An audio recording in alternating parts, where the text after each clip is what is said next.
त्यांच्यात एक वाक्य तरी दिसत नाही कारखान्याच्या निवडणुकीत. हा त्यांचा इंटरनल प्रश्न आहे, हा मी नाही सोडू शकत ना. त्यांची अपेक्षा तुमच्याकडनं जायचं. एक लक्षात घ्या,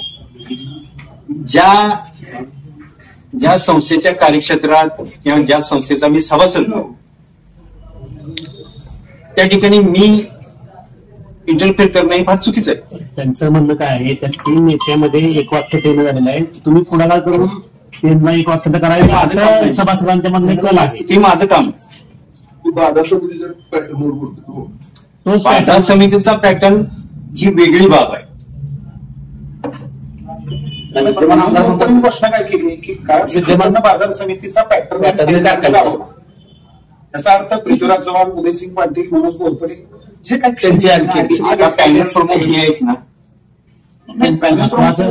प्रमुख जरी असलं दादा कराड तालुक्यातल्या कारखान्याचं नेतृत्व कराड तालुक्यातल्या माणसानं केलं पाहिजे. मनोज घोरपडे नेतृत्व भूमिका द्यायची. एक लक्षात घ्या, आज ह्याच्यावर विस्तृत बोलणं बरोबर नाहीये, पण आज त्यांनी त्यांची भूमिका स्पष्ट केलेली असणार आहे ना, आणि ते तिथे लीड करतायत. हे प्रश्न तिने सोडवले पाहिजेत, मी कसं सोडवणार? कारखान्यात परिवर्तन करायचं म्हणलं तर तुम्ही मिळून या प्रश्न त्यांनी मिटवले पाहिजेत, पण तुम्हाला बरोबर घेऊन तुम्ही बरोबर असून भेटले पाहिजे. माझी स्वच्छ आणि क्लिअर भूमिका आहे. ज्या कारखान्याचं मी सभासद नाही, ज्या कारखान्याच्या कार्यक्षेत्रात मी नाही, तिथे मी भाग घेणार नाही.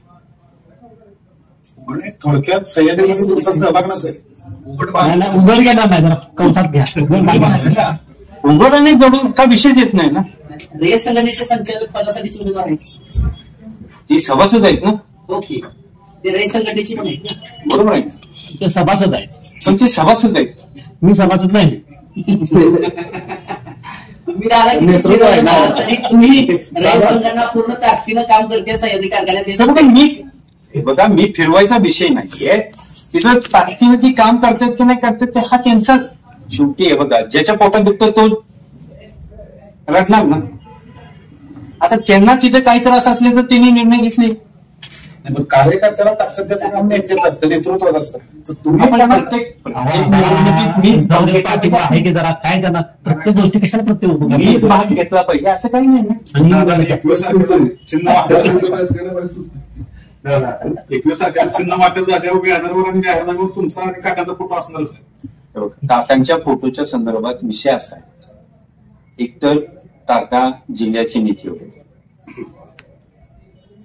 त्यामुळं कुणी त्यांचा फोटो वापरू नये असं मी म्हणू शकणार. ठीक आहे, माझे ते वडील होते, मला मान्य आहे. मान्य आहे म्हणजे इथपर्यंत ते ठीक आहे, पण मी ते कर्तन करू शकत नाही, त्यांची उंची कमी करू शकत नाही.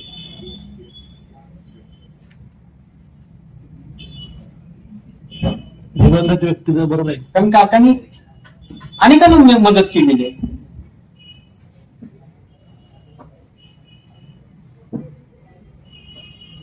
पिढी साहेब असताना साहेबांनी पण काकांनीच मदत केली, हे वास्तवच आहे.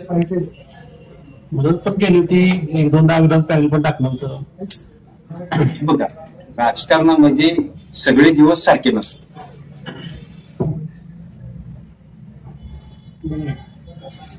काल संघर्ष केला म्हणून आज करावा असं काही नाही. आणि कुठेतरी मागचं विसरलं पाहिजे, तरच नवीन काही ते पुढे घडलं. तुम्ही अनेक गोष्टी विसरून पुढे चालला आला, त्यामुळे तरच पुढे जाता येतं. म्हणजे पवार साहेबांनी काकांना लोकांचा विरोध केला होता, राजकीय वैयक्तिक म्हणत नाही, पण त्याच्यानंतर पवार साहेबांच्या पक्षाचे तुकडे झाले आणि अजित पवारांनी नेतृत्व आलं. आता तुम्ही अजित पवारांनी नेतृत्व शिकायला लागलाय, हा एक बदलच आहे ना. हे बघा, प्रभाव राजकारण हे प्रवाहित असतं. तुम्ही त्याला बांध घालून थांबवलं तर ते खुंटतं. म्हणजे प्रवाहीचे होऊन द्यायचं. काळाची गरज असेल तर तुम्ही का म्हणून थांबवताय? काळ्या पोटात त्यांनी वेगळं असं कदाचित. राष्ट्रवादीला कधी दक्षिण मतदारसंघावर काहीच करता आलं नव्हतं, कदाचित काळाच्या मनात वेगळं असेल. काय उत्तर ते देईल, काळ देईल ना उत्तर.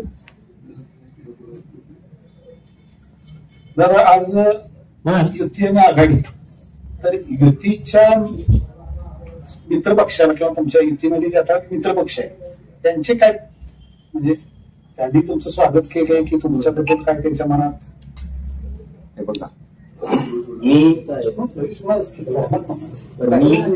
माझी चर्चा राष्ट्रवादी बरोबर चालू त्यामुळे तो विषय मी बघायचं काही कारणच नाही. बाकीच्या पक्षाचं काय सांगितलं?